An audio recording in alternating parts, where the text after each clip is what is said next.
السلام علیکم دوستو، آج کا جو ہمارا ٹاپک ہے وہ ہے are S S.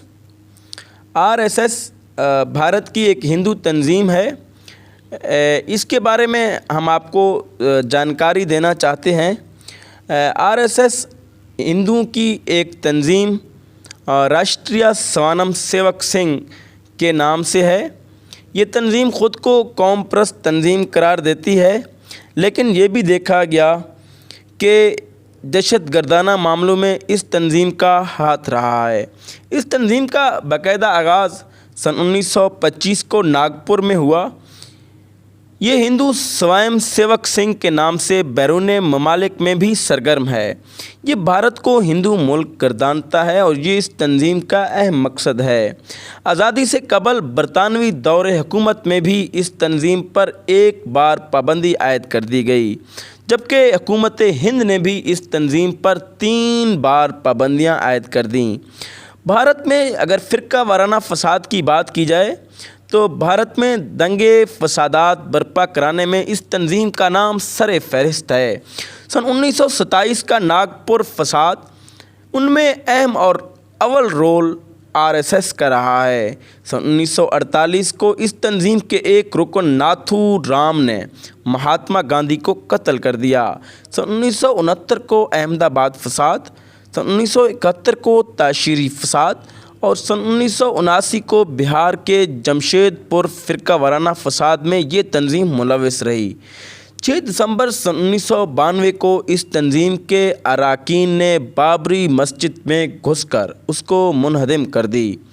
Are S S کو مختلف فرقہ وارانہ فسادات میں ملوث ہونے پر مختلف تحقیقاتی کمیشن کی جانب سے سرزنش کرنے کا سامنا بھی کرنا پڑا۔ آر ایس ایس کی جو ہم خیال تنظیمیں ہیں یا ان کی جو ذیلی تنظیمیں ہیں وہ بھی بھارت میں کام کر رہی ہیں۔ ان میں سنگھ پریوار کے نام سے ایک تنظیم ہے، وشوا ہندو پریشد کے نام سے ہے، بھارتیہ جنتا پارٹی کے نام سے ہے، ون بندھو پریشد کے نام سے، راشٹریہ سیواک سمیتی کے نام سے، سیوا بھارتی کے نام سے، اکھل بھارتیہ کے نام سے، ونواسی کلیان اشرم، بھارتیہ مزدور سنگھ، ودیا بھارتی شامل ہیں۔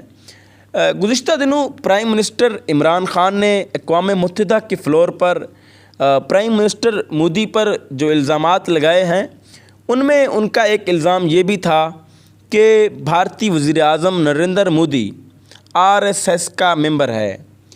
بھارتی وزیر اعظم نریندر مودی نہ صرف آر ایس ایس کا ممبر ہے بلکہ بھارتیہ جنتا پارٹی، جو کہ آر ایس ایس کا ایک ذیلی تنظیم ہے، انہی کے پارٹی سے نریندر مودی وزیر اعظم بنے ہیں۔ اور اس کے علاوہ اس تنظیم نے جو مختلف جگہوں پر جو دہشت گردانہ سرگرمیاں کی ہیں، اس کے حوالے سے بھی بتانا میں ضروری سمجھتا ہوں۔ اور ان کی کچھ تفصیل یوں ہے جو کہ انہوں نے یہ تنظیم ملوث رہی ہے جہاں جہاں مالیگاؤں بم دھماکہ، حیدرآباد مکہ مسجد بم دھماکہ، اجمیر شریف میں بم دھماکہ، سمجھوتا ایکسپریس پر بم دھماکہ، یہ وہ مشہور جو دہشت گردانہ سرگرمیاں ہیں جس میں آر ایس ایس کا ہاتھ رہا ہے۔ اور بھارتی تحقیقاتی کمیٹیوں نے باقاعدہ طور پر آر ایس ایس کو ان کا ذمہ دار قرار دیا ہے۔